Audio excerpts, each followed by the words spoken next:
ngiye kugusuhuza wowe ukurikiye Bimenye TV show, wowe ukurikiye akawunti zanjye, wowe ukurikiye imbuga nkoranyambaga zanjye Instagram n'izindi nyinshi za YouTube, TikTok, X. Izi mbuga zose wowe uzikurikiye, wakoze follow ugakora subscribe, ndagushimiye cyane.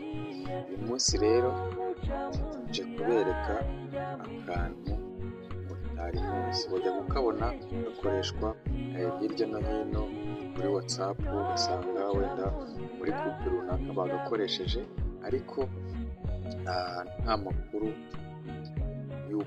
y'uko bagakora uyafite.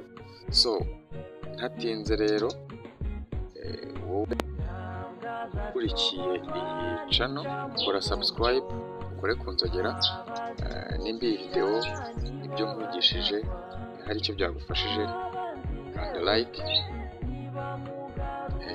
nimba uko wabifashe neza kano kantu ngiye kukwigisha ukaba wagafashe neza, sharinga abandi bantu byibuze 5 nabo bakabone.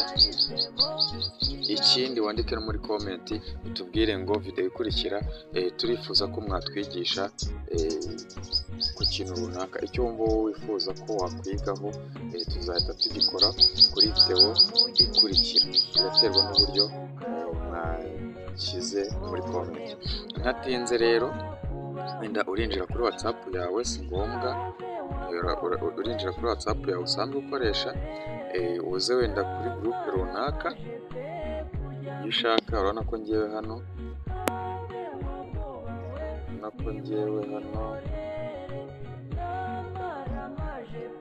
na hano njye ndi muri groupe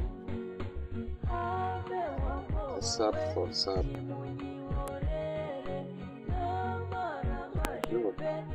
muri groupe ya sub for sub hano hejuru ngira kubibona. No urinjira muri groupe rero nk'ibisanzwe, uzi hano uba ugiye koherereza amafoto. Aka kantu ngiye kukwereka ni kakandi ujya kubona umuntu. Ako kantu rero uburyo gakora, uraza hano nk'uko nindi kubikwereka. Hano tuba tugiye koherereza amafoto, gutanga ahantu bya bindi tuba tugiye kohereza nyine, ukandeho barakuzanira iyi table. Wowe icyo uri bukore, uraza uhitemo hano ndi kukwereka, niho uri buhitemo. Numara kuhahitamo uraza ukandeho. Urabona gutyo ko bimaze gukomera. Wenda hano urahita wandikamo ngo urugero, ndandikamo ibyo nshaka. Uraza wandikemo hano ikibazo ushaka kubabaza. Iki kibazo kiba ari cyo guhitamo, ikibazo ushaka kubabaza. Noneho hano uhitemo ihitamo rya mbere bari buhitemo, uhitemo n'irya kabiri. Ushobora kugira amahitamo menshi cyane bitewe n'uko wowe wumva ushaka kubabaza. So ngiye kwandikamo ngo wakoze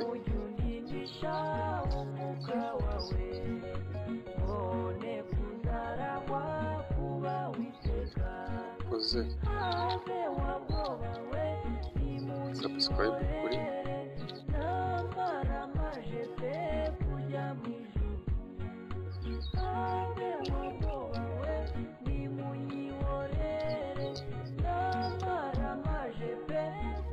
yes. Urabona ko ndabajije ngo wakoze subscribe kuri Bimenye TV show. Yego.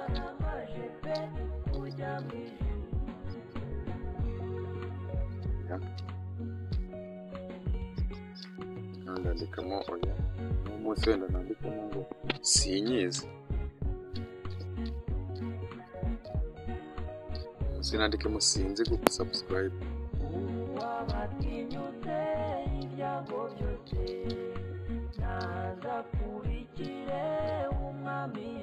Nandikemo ntacyo byamarira.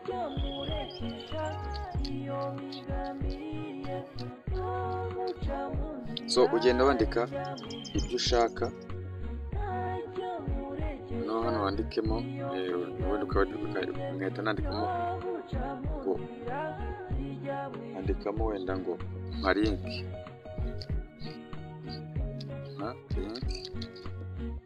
nkore subscribe.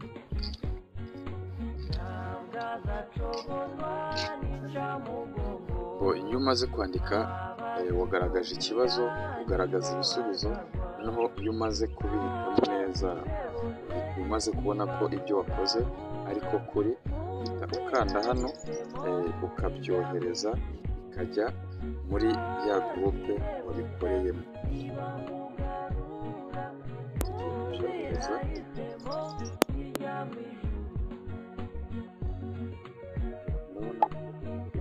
Cyaje kimeze kwa kundi nagiteguye. Ni ukuvuga ngo umuntu uri busubize, urabona hejuru hari kuvuga ikibazo ngo wakoze subscribe kuri Bimenye TV Show.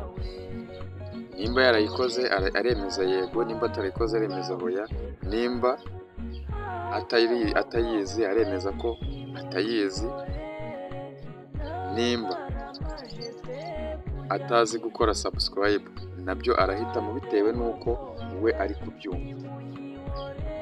Uhitamo ikibazo cyawe bitewe n'uko uri kubyumva. Wenda urugero hisemo yego kubera ko nakoze iki subscribe. Nuza hano kuri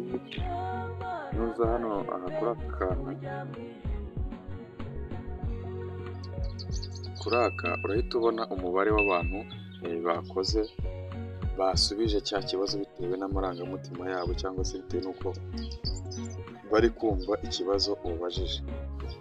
Rero aka kantu nimba kagushimishije cyangwa se aricyo kagufashije, kora subscribe, uri no kunzogera kugira ngo Bimenye TV Show iyo yaprodinga video uhita ubona ubutumwa bukubwira ko naprodinze video, bityo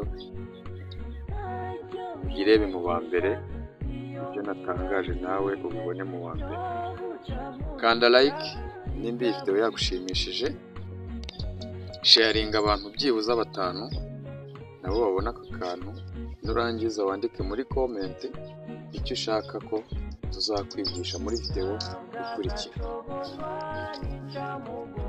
Uyu mwumvaga yari Albert Tech. Ciao ciao, Imana ibarinde.